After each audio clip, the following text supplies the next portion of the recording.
Baik, assalamualaikum warahmatullahi wabarakatuh. Waalaikumsalam. Sebelumnya perkenalkan, ini adalah Kang Teta. Ya, biasanya kita menyebut Master Teta atau dengan Spiderbow ya, tadi pakai Spiderman ya. Beliau adalah jawarannya Berbow dari Tatar Sunda, dari Bandung ya, Kang Biru. Ya, dan beliau itu top 5 Berbow Indonesia. Biasanya kalau event-event ya pasti langganan naik podium ya. Nah, sekarang beliau akan memberikan kita ujangan terkait dengan panahan, utamanya Berbow ya. Silakan bagi anak-anakku untuk menyimaknya dengan baik. Silakan, Kang. Assalamualaikum warahmatullahi wabarakatuh. Waalaikumsalam warahmatullahi wabarakatuh. Mungkin untuk teknik dan segalanya udah dari coach Fajar ya. Cuma ini ngasih tahu aja bahwa Berbow itu yang mengganti pisir sama clicker itu ada yang harus diperhatikan.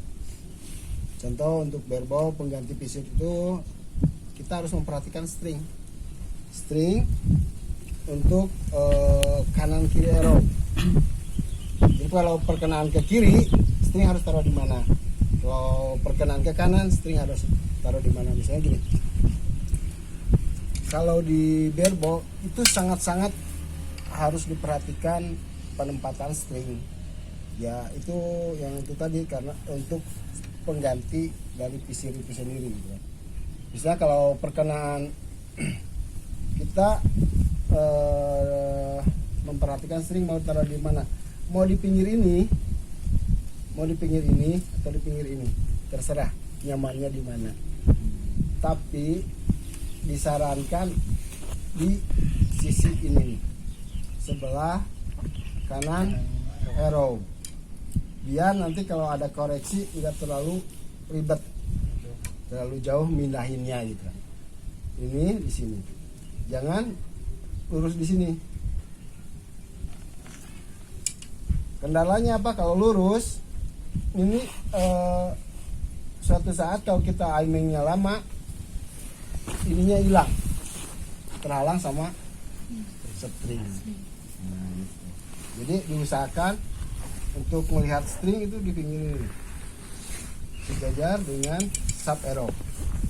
Itu untuk perkenaan kiri kanan. Misalnya kalau udah kita naruh di sini, perkenaan masih ke kiri, kita pindah ke sini, ke tengah atau ke pinggir ini.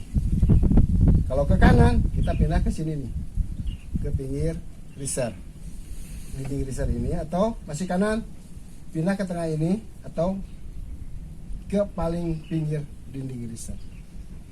Itu untuk kiri kanan. Nah, untuk atas bawahnya tinggal menempatkan ujung poin ini di target dengan dibantu crowel saat menarik.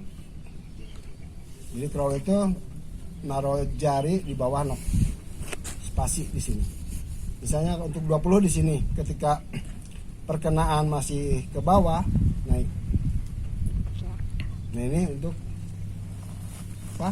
Tinggi rendah perkenaan. Kiri kanan pakai. Itu harus diperhatikan. Biar perkenaannya itu akan konsisten ke tengah. Untuk di Berbow itu harus diperhatikan. Dan kita harus catat di buku teknik kita, kebiasaan kita, misal memegang busur, menaruh string, dicatat itu biar nggak lupa dan bisa mengulang. Soalnya gini, sebenarnya untuk panahan itu mengulang dari awal narik busur, rilis, aiming, dan pengulangan itu harus sama. Yang akhirnya perkenaan pun insya Allah akan konsisten. Dari misalnya ada 5 teknik, dari kelima itu urutannya harus tetap sama. Ada salah satu misalnya dari faktor 5 faktor itu salah, itu akan bisa miss, pokoknya keluar dari target. Makanya kita harus punya catatan ketika coach ngasih arahan, kita harus punya catatan biar kita bisa evaluasi catatan ini apa, teknik apa nih hari ini, terus kita praktekkan tiap hari. Dan jangan lelah untuk berlatih, jangan lelah untuk bertanya, dan jangan lelah untuk mempraktekannya. Nah, untuk di Berbau seperti itu. Soalnya kita harus betul-betul mengenal alat busur kita yang kita punya. Soalnya nggak dibantu dengan pisir dan ada stabilizer clicker gitu. Kan clicker itu untuk konsistensi tarikan. Nah untuk di Berbau konsistensi tariknya mungkin sama aja di bloknya coba aja. Ini belikat harus misalnya segini. Kalau saya sendiri untuk konsistensi tarikan itu punya untuk jarak 20 gigi. Jadi ini tetap di gigi. Jadi punya gigi taring ini masuk sini. Jadi segini, enggak segini. Jadi tetap ini masuk ke sini. Biar ada patokan. Ini untuk 20 30 masih masuk di sini. Nah, baru ke 40 baru turun. Tapi ini yang di sini.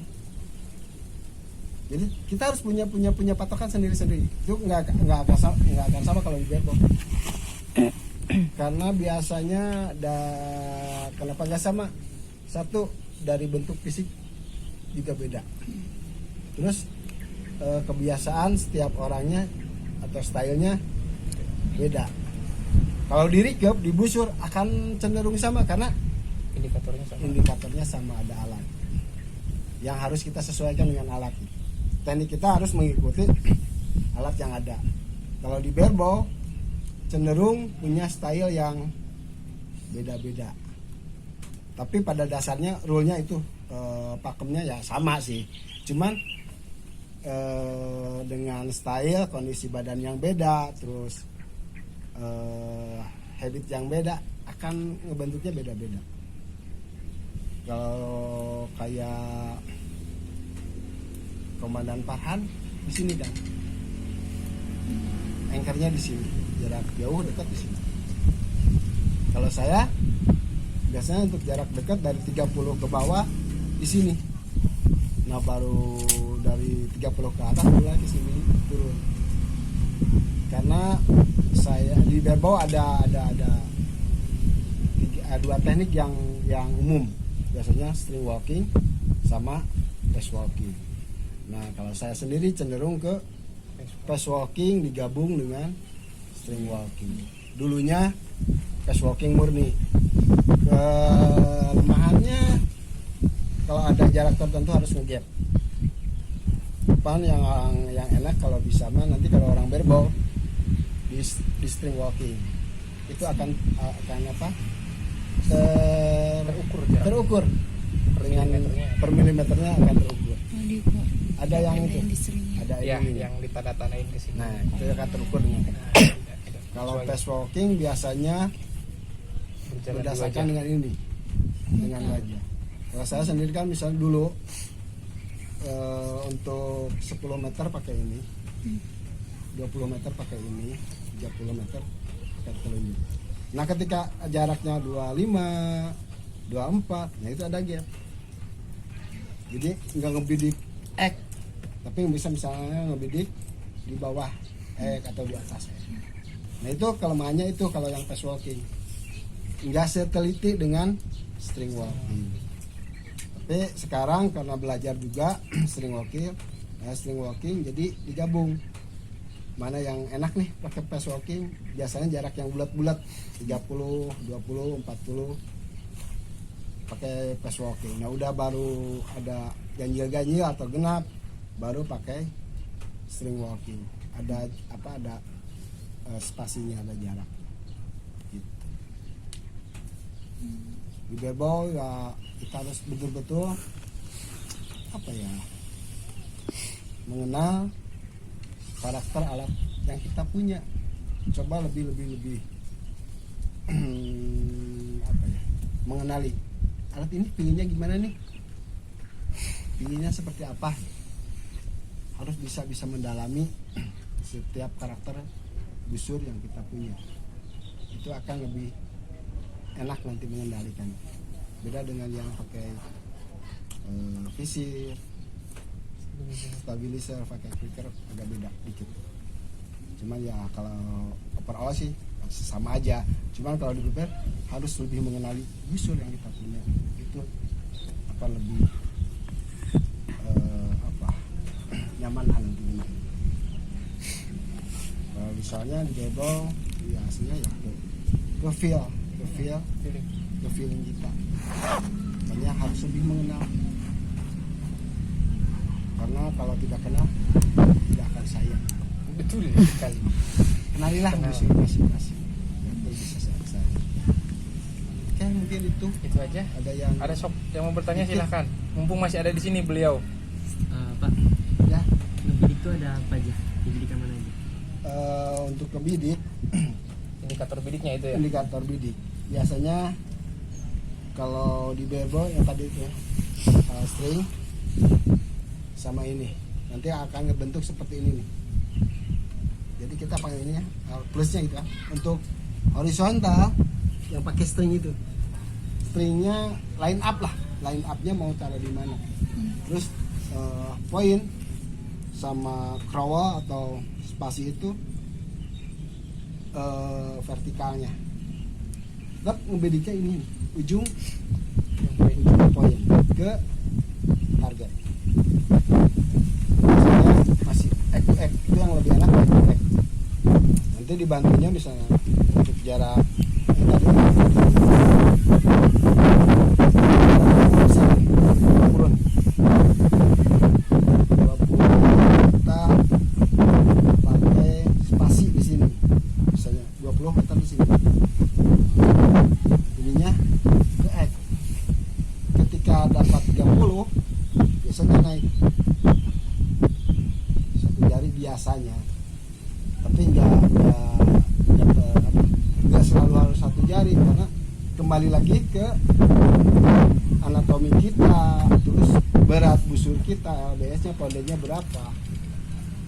Kalau misalnya untuk busur yang saya dengan pondage 40 ketariknya 38 jarak 20 itu dengan posisi ini di sini itu ada space sekitar 1 jari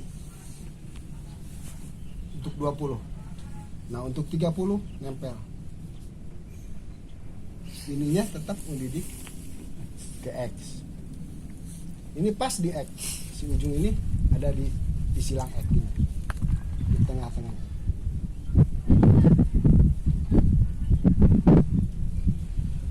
Seperti itu. Untuk berbau. Jadi yang diperhatikan ini ujung. Nanti kadang tidak sama ya, setiap orang ngelihat ininya. Ada yang di X, ada yang di atas X, ada yang mungkin di bawah.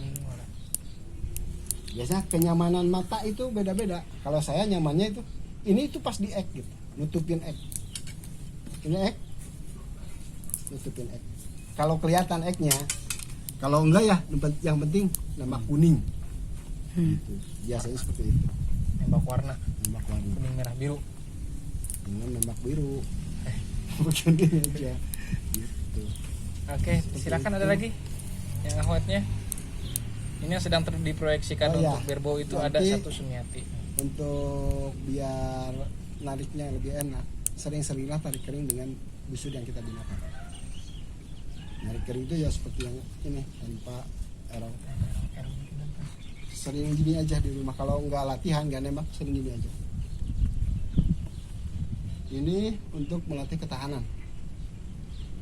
Walaupun kita sering push up, sering fitness, kalau nggak pakai ini, itu akan beda fungsi dari otot yang diperlukan untuk saat narik ini.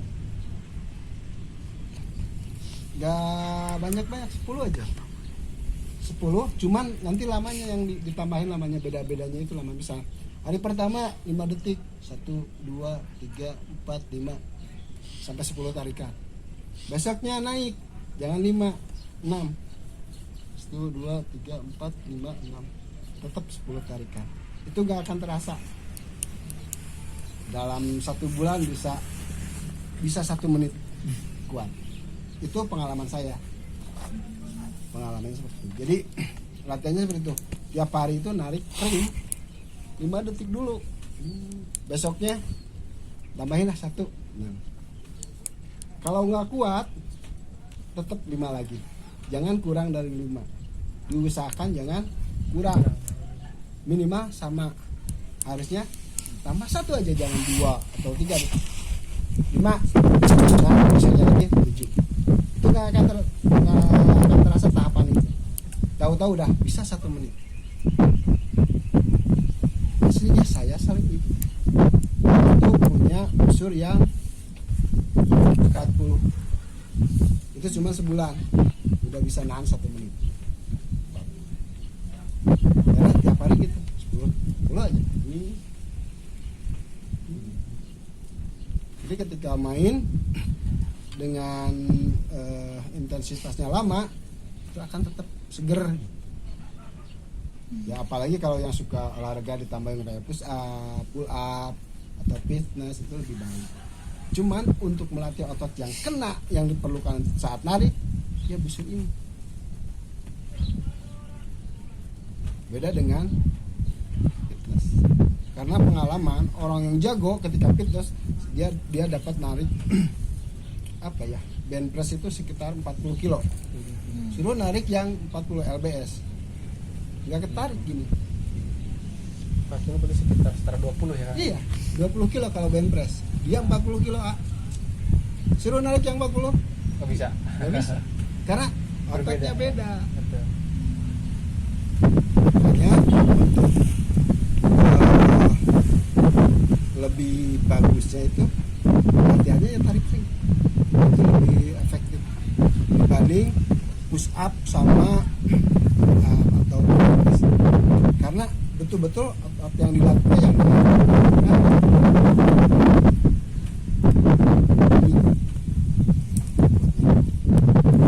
akan lebih enak dan akan lebih terbiasa dengan grip. Kalau udah terbiasa dengan grip akan lebih nyaman. Karena dari bidikan grip itu pengaruh hampir 50 atau 50%. Salah pegang grip ngaco. Walaupun titik bidik benar, ininya benar, grip salah. Itu apa ya? Ketika gripnya kita nggak nyaman, Jadi bidikan DX ya hasilnya akurasi. kemana gitu. Pengaruh dari bidikan itu sekitar 60 sampai 50 pengaruh banget. Dikit aja geser. Nggak sesuai. Misalnya gini, ketika gini dapat X nih. Kita lupa. Geser aja dikit. Itu akan keluar. Ke kiri atau ke kanan. Jadi itu harus tetap kita harus punya patokan dan tanda. Misalnya, kalau saya sendiri ini ada garis nih, itu suka dipakai.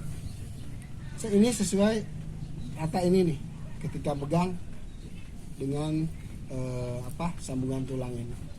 Jadi kita pegang itu, oh iya ini. Nah itu dari kita mengenali busur kita.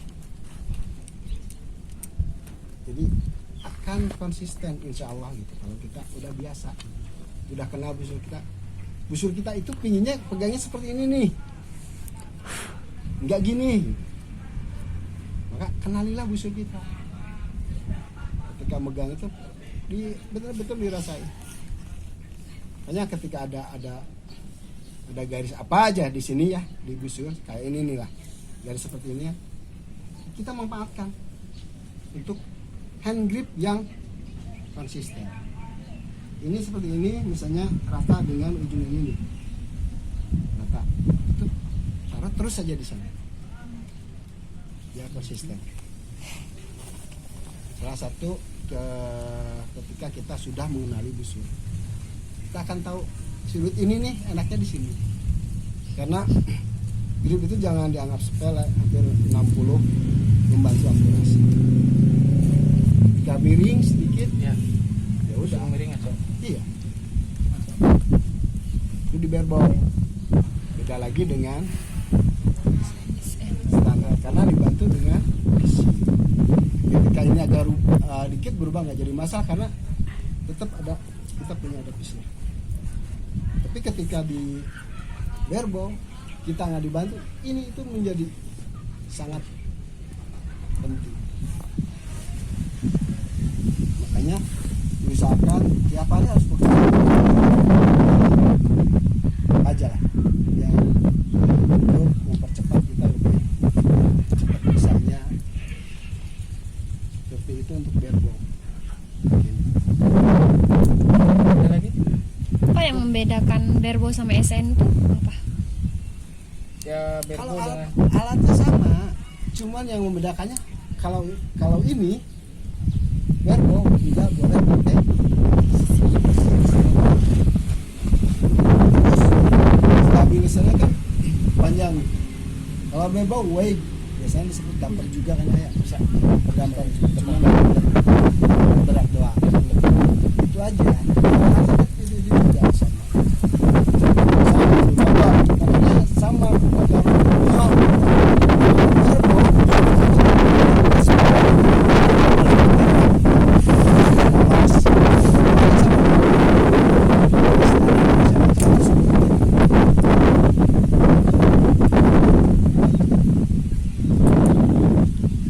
paling di teknik mungkin ada sedikit beda ya.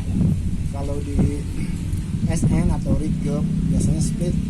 Kalau di Olympic style ya. Olympic style. Kalau di Berbo ada 3 malahan kan. Bisa Olympic, bisa string walking, bisa cross walking, ada juga. bisa split, bisa 3 under, bisa thumb ya, sekarang baru. Cuman kalau untuk thumb agak ribet juga, Betul. apalagi dengan berat. Ya. Thumb mah buat sebong. Nah, itu. Mungkin seperti itu. Ada lagi? Pengalaman Berbo. Kalau yang mau Insya Allah ada. dalami di Berbo. Ada. Di sini ada 2 orang Kang yang saya proyeksikan untuk ke depan. Yang pertama ini Furkon, dari mana Furkon? Dari Bengkulu. Dari Bengkulu. Dulu itu siapa ya? Bengkulu. Kang Adi. Adi itu Sino Lampungnya. Kalau saya Lampung. deketan lah. Ada di deketan. Terus yang ini dari beliau asli keturunan Bugis, cuman dia di Malaysia. Rambutnya dengan Malaysia. Jadi dia sekolah di sini dengan sistem program pelajar beasiswa. Ada 2 orang di sini saya proyeksikan untuk Berbo. Mudah-mudahan ke depan bisa jadi penerus. Amin. Berbo. Mungkin Berbo seperti itu. Oke, Kang Teta, terima kasih banyak. Alhamdulillah ilmunya sangat-sangat bermanfaat untuk kita semua. Semoga anak-anakku semua bisa mengaplikasikan